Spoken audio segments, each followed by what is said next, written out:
Hello, everyone, and happy July. This is Ashley from the Barkman Branch Library. I just wanted to pop on and provide some more in-depth instructions on how to construct our Pokemon Kaleidocycles and our Catapults. So if you watched our virtual video, our virtual spectacular science program on video game animals, you've already seen me unbox this kit. So if you haven't picked one up, make sure you go to any of our branches to pick up one of our summer reading kits. It's got all of this, most all of this stuff that's in front of me in the kit, including some Pokemon stickers. So I mean, if you're going to pick up the kit for no other reason, I'd pick it up just for the stickers. I got a couple of awesome ones in mine that I'm going to be using my Pokemon Catapult to try and catch. But yeah, since there's some paper folding involved and some rubber banding involved, I just wanted to make sure I provided you guys with enough information in case you get frustrated with your crafts that you can construct them all right. So let's get started. We're going to start with our Kaleidocycles. So you'll want to make sure from home that you have your crayons, markers, or colored pencils so you can color in your Pokemon, your Bulbasaur, Ivysaur, Venusaur. When you're done, they'll look kind of like this. This is what a colored version looks like. So we've got some plants because, of course, Bulbasaur is a plant type. We've got Bulbasaur, Ivysaur, Venusaur, and it'll keep going back. So that's what makes these kind of fun. They're kind of like a fun fidget toy. This is the first one I made. It's glued together a little better, so it cycles through all of the Pokemon and the foliage a little better. So they're pretty easy to make once you know how to do it. So what you're going to do is after you've colored in your Pokemon, that's the first step. Then what I did was cut it out. So you can see on your instruction sheet, there are little scissor marks for where to cut. I went ahead and colored and then cut mine out before I started folding. So you're just going to cut basically this entire outline. And if your edge looks a little cut off on this side, what I would just do, since you're going to need those two flap edges, is cut just like this. We're going to make a little notch there, and then like that. This one got a little cut off, so in case you can't see it, that's what those two flaps are going to look like. We're going to need those to tuck in when we go to make it into like a ring shape. Okay, so once we've cut it out, then basically you're just going to fold all of the lines. So I start on just one side and I fold it along that line. And then I unfold it and then I go down to the next one and fold it on that line. Then I unfold it and I go down to the next line, and then you do that all the way across on one side.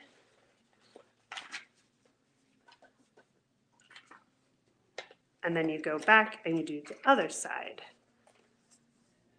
So basically, just to make sure you've gotten every single fold, just fold each line. All the lines you see on the paper.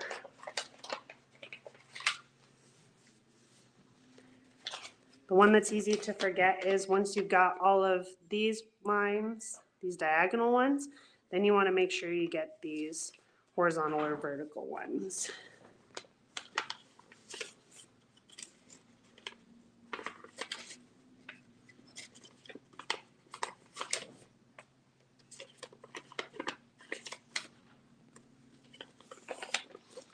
Okay, and then don't forget your flaps.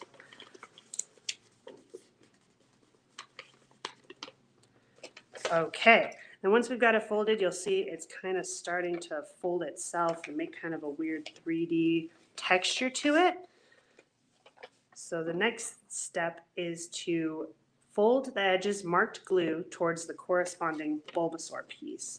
So basically we're going to make this a tube, and it is kind of the tricky part. It's the part that you have to finagle with the most.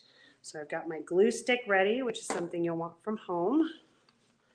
I've found that the glue stick works better than like Elmer's glue, so I'd recommend the glue stick.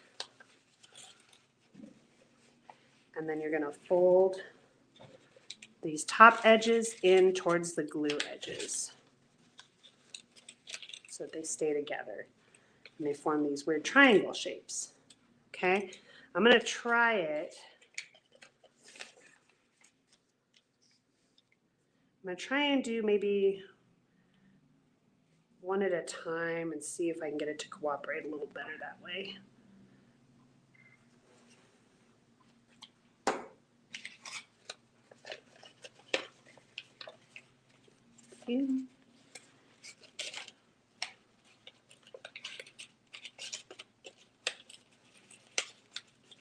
Because if you do it one at a time, then you can still get your fingers in that shape if you need to adjust it.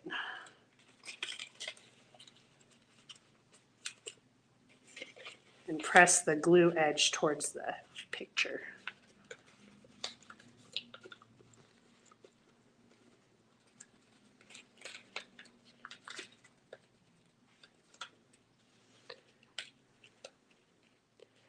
And while you're gluing this, you're going to want to be gentle with it until it's dried. So after we've glued ours all together, I'm going to let mine dry for a little while. We play with our catapults. And then come back and see if I'll be able to cycle through it without wrecking it. So I've got one piece done. I'm going to move to the next glue spot.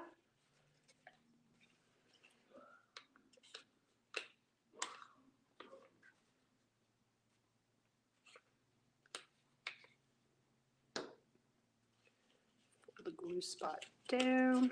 Okay, we're going to tuck our next image.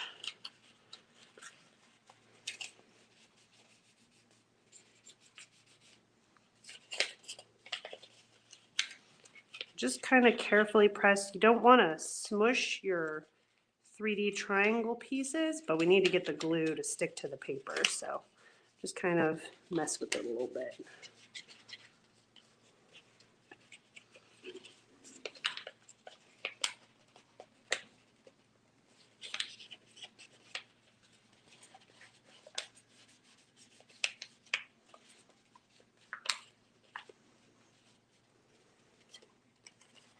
Okay, third glue spot.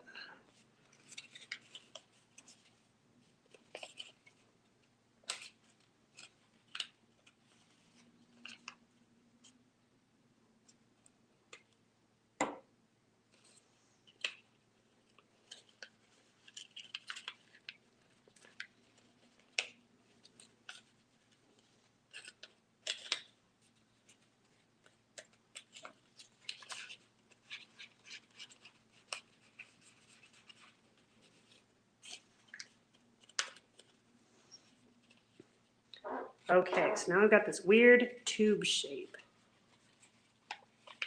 that we're going to fold in towards each other.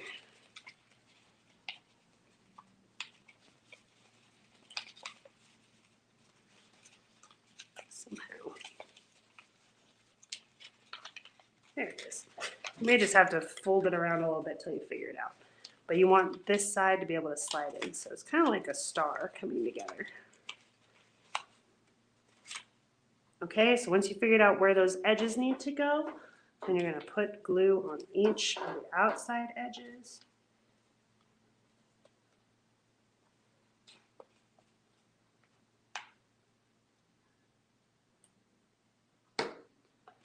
Fold it back up. Slide those slots into this side.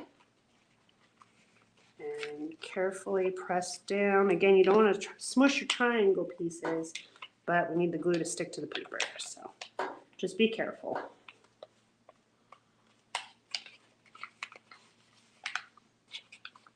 Okay, so after doing this a few times, I definitely recommend just gluing down one glue piece at a time. Don't try and glue them all in at once. That makes it come out a little bit of a funkier shape, and it's less, it's more difficult to flip it around.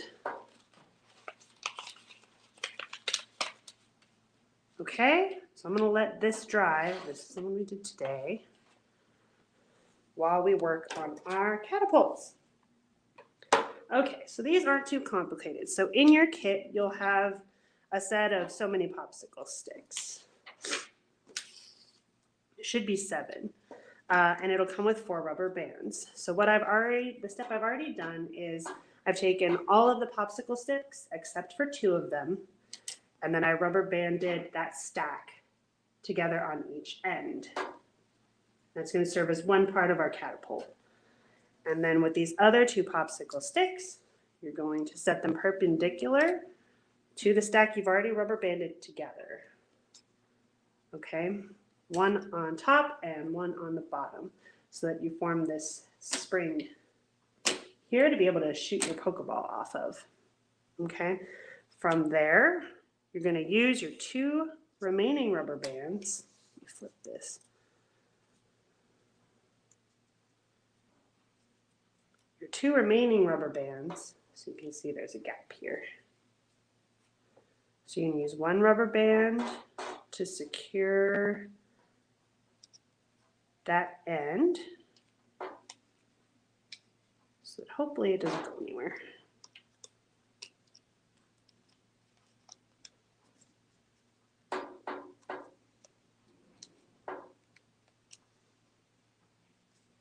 Good to stay. We should do more.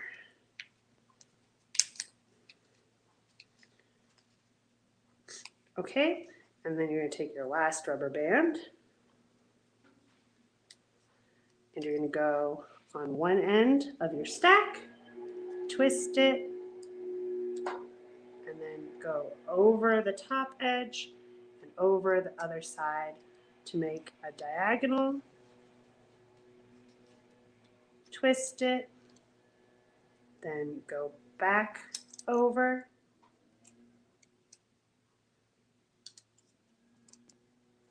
We need to twist it this way.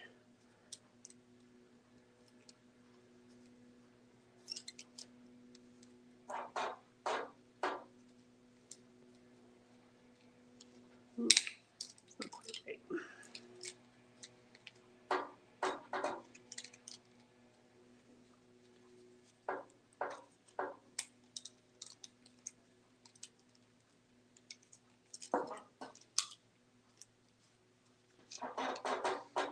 And however you do that last rubber band, doesn't really matter so long as it feels kind of sturdy. So the image in the instructions you have is going to make it look like there's an X across there, but so long as it's not moving too much, you should be okay. So we're just going to fling off this side. So we just want to make sure the top and the bottom stay secure to this stack. So here's what that rubber band ended up looking like. Oh, there's an X on that side. Oh, so I did it right. It was just upside down. So you're going to put it over one side, twist it, wrap it over this end and this end so that you're down here now. Twist it, slide it back over this side, twist it, and then slide it back over this side. And you should get something like this, and if not like this, something that'll keep it in place. And from there, you're going to take your bottle cap, or I have a milk jug cap that I brought from home, and you can either glue it or double-sided tape it down. When I made my first one, I put double-sided tape down, so that's what I'm going to do this time too.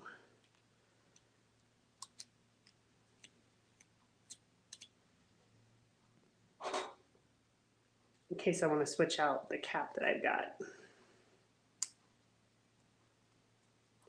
And you're going to press the cap down on that tape.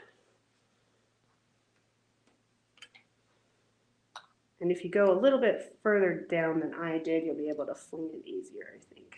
Okay, are we going to try it?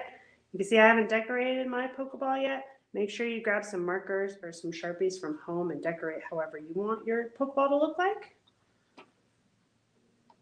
And then you can hang your stickers up on a target somewhere and start aiming for them.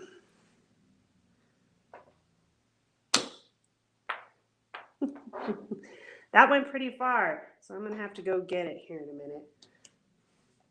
So once you've got your catapult constructed, you can start playing around with it. You can see how high you can get your Pokeball to go and how far you can get it to go as well.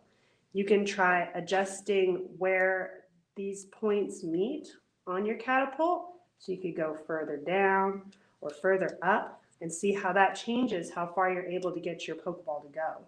You can also take out popsicle sticks from your stack and see how that changes the trajectory of your Pokeball. I hope you have fun with these crafts. Let's see, can we get our Kaleidocycle to work? Oh, it's still drying. So definitely make sure you leave some time for that Kaleidocycle to dry. The more time you let that glue go, the better.